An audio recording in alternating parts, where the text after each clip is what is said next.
What if I told you that a simple game of basketball would spark a chain of events so shocking it would change an entire neighborhood forever? Picture this: a 12-year-old boy is just doing what any kid would do, chasing after his ball. But in the blink of an eye, his world is flipped upside down. Accused of being a threat, a criminal, by someone who doesn't even know his name. And the police arrive, sirens blaring, ready to take him away. But you won't believe who's about to step into this chaos and turn everything you thought you knew upside down. This isn't just a story about a boy, it's a story about justice, fear, and a truth so powerful it'll make you question everything. Trust me, you won't see this shocking twist coming. Stick around till the end, because what happens next will leave you speechless. Where are you watching from? Comment your city below, then hit that subscribe button. This is a story you won't want to miss, and we're just getting started. The woman gripped her phone tightly, her knuckles white as she spoke with authority to the 911 operator. "I'm telling you, there's a black kid causing trouble in my yard. I need someone here right away." Her words were sharp, a tone of certainty ringing in her voice. It wasn't just a kid retrieving a ball. To her, it was something darker, something dangerous. Soon, the flashing lights of sirens broke the peaceful stillness of the quiet suburban street. The familiar sound of wailing sirens cut through the calm of the afternoon like a knife, each note louder than the last. In the center of it all, standing as if frozen in time, was 12-year-old Ethan Carter. He stood next to a police car, his face pale, his hands trembling at his sides.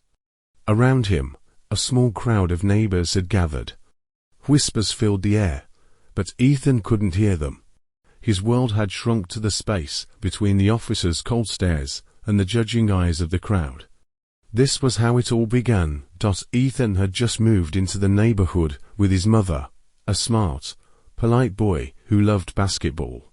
Every afternoon, you could find him outside practicing his dribbles, shooting hoops, doing what kids do, just trying to enjoy life.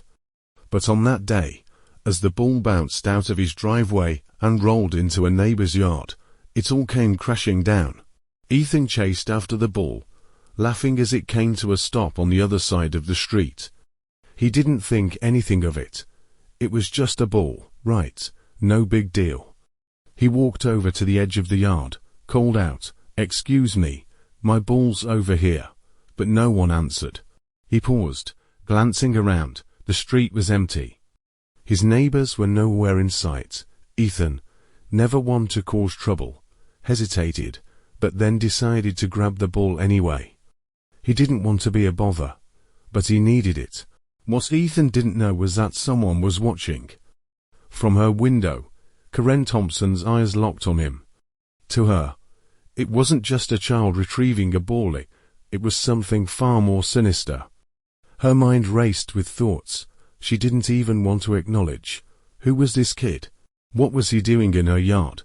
Before waiting to see if he was harmless, Karen picked up the phone, dialing the police with trembling hands.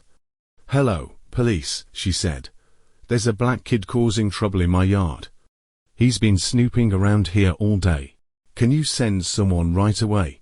By the time Ethan had grabbed the ball and started to walk back, he heard something that made his heart skip a beat: the unmistakable wail of sirens. The patrol car appeared at the end of the street, pulling over with blinding lights. Ethan's stomach dropped. Why were the police here? The officers stepped out, their faces grim, unreadable. For a moment, Ethan stood still, unsure of what was happening. What was going on? Why were they here? The officers approached, their steps deliberate, and one of them spoke. "What are you doing here, son?" Ethan clutched his basketball tighter, his voice trembling.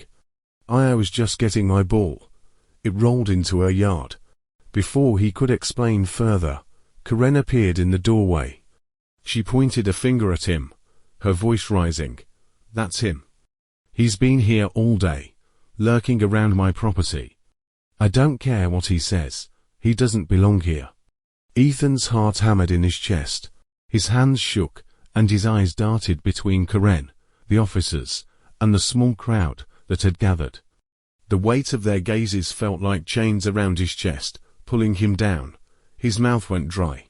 He tried to explain, but his words seemed to dissolve before they could reach anyone's ears. One of the officers looked at Ethan with a cold expression, his voice calm but firm. "Son, were you trespassing?" Ethan's eyes flicked nervously between the officer and Karen. He felt small, like a bug under a magnifying glass. He looked down at his ball, his voice barely a whisper. "No, I wasn't trespassing. I was just getting my ball," but Karen wasn't done. "Oh, sure," she sneered, arms crossed tightly. "That's what they always say. First, it's just a ball, and then, before you know it, they're breaking into homes, looking for something to steal." The words hit Ethan like a slap. He felt his chest tighten, his breath coming in short, shallow gasps. He couldn't speak. His mind went blank. The air was thick with judgment, with whispers from the crowd. "Why didn't you stay in your own yard?" one of the officers asked. Ethan blinked, confused.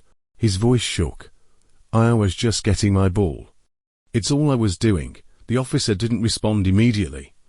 His gaze lingered on Ethan, but Karen's voice rose again, cutting through the silence. "I told you. I knew he was up to something." Ethan's face turned crimson, the humiliation sinking in deeper than anything physical. A child, a simple 12-year-old with a basketball, was being treated like a criminal. Karen's voice became sharper, almost triumphant now. "I'm telling you, this neighborhood doesn't need kids like him. They don't belong here." The crowd nodded, whispers growing louder. Ethan felt the sting of those words like an arrow through his heart. The officers exchanged a look, unsure of what to do. Finally, the pressure from Karen's insistence took hold. "Son," one officer said, his tone unyielding, "you need to come with us for questioning." Ethan didn't resist. He didn't argue. His knees wobbled, and he could hardly keep his balance. He opened his mouth to speak, but only one request came out. "Can I call my mom?" What neither Karen or the officers knew was that Ethan's mother wasn't just any parent. She was Governor Lisa Carter, the most powerful woman in the state. And when her phone rang that day, it wasn't just a call from her son, it was a call that would change everything. When Lisa picked up, she heard Ethan's voice, trembling and barely coherent. "Mom, they're taking me. The police, they're taking me." Without hesitation, Lisa made one call, then another. Within minutes, a convoy of black SUVs sped down the street, sirens blaring, lights flashing. Karen turned in confusion, her heart hammering. What was happening? Who were these people? Why were so many vehicles arriving at once? As the convoy rolled to a stop, the door of the lead SUV swung open. Governor Lisa Carter stepped out, her presence commanding the entire street. The crowd fell silent, every person watching in stunned silence. Lisa didn't rush. She didn't need to. Her mere presence was enough to stop time. She walked toward the officers, her gaze sharp and calculating. When she reached them, she looked at Ethan first, studying his face for a long moment. Then, her gaze turned to Karen. "What's happening here?" Lisa's voice cut through the air like a blade. The officers shifted uncomfortably, one clearing his throat. "Governor Carter, Mum, we were called here regarding suspicious activity. This young man was seen on private property." Lisa raised an eyebrow. "And you are?" she asked, her attention now turning to Karen. Karen, now pale and trembling, nodded. "I saw him in my yard. I didn't know who he was. I thought I was doing the right thing." Lisa's expression remained stoic, her voice dropped lower, sharper. "And you called the police on a child because he retrieved a basketball from your yard?" Karen stammered. "I didn't know who he was. He could have been anyone. Kids like him, they don't just wander around like that." Lisa's eyes narrowed, her words deliberate. "Kids like him," she repeated slowly. "What exactly does that mean?" The crowd shifted uneasily. Karen felt her confidence crumble beneath Lisa's unwavering gaze. Lisa stepped closer to her, her voice calm but filled with authority. You accused him without evidence. You made assumptions based on nothing but fear and prejudice. You should be ashamed. The silence that followed was suffocating. It was a moment of reckoning. The crowd, once passive bystanders, now stood on the precipice of a deeper truth. Lisa turned to the officers. I want this resolved, and I want it done the right way. My son deserves better than this. The officers nodded, the weight of Lisa's words settling over them. Karen stood in silence, her earlier bravado slipping away, leaving only shame in its wake. Lisa looked back at the crowd, speaking not as a politician, but as a mother. Her words, simple but powerful, rang through the air. We all have a responsibility. To ourselves, to our neighbors, to our children. Let's make this world one where they feel safe, where they feel valued. As Lisa walked back to her convoy, she stopped one last time, her gaze fixed on Karen. Think carefully before you make assumptions like this again, she warned, her voice carrying the weight of a promise. Because next time, it won't end here. The story didn't end with the flashing lights fading away. No, this was only the beginning. In the months that followed, the neighborhood would never be the same. The incident sparked conversations, uncomfortable but necessary. And as for Ethan, with his mother's encouragement, he spoke at school assemblies about what had happened. I didn't understand why someone would think I was bad just because of how I look, he said, his voice steady now. But now I know if we want change, we have to speak up. Karen, once so sure of her place in the community, found herself increasingly isolated. The weight of her actions hung over every interaction, every glance from her neighbors. Her assumptions had torn something inside her, something she couldn't repair. Lisa, on the other hand, continued to fight not just as a governor, but as a mother, a neighbor, and a voice for those who had been silenced for far too long. This wasn't just a story about one boy, one woman, or one neighborhood.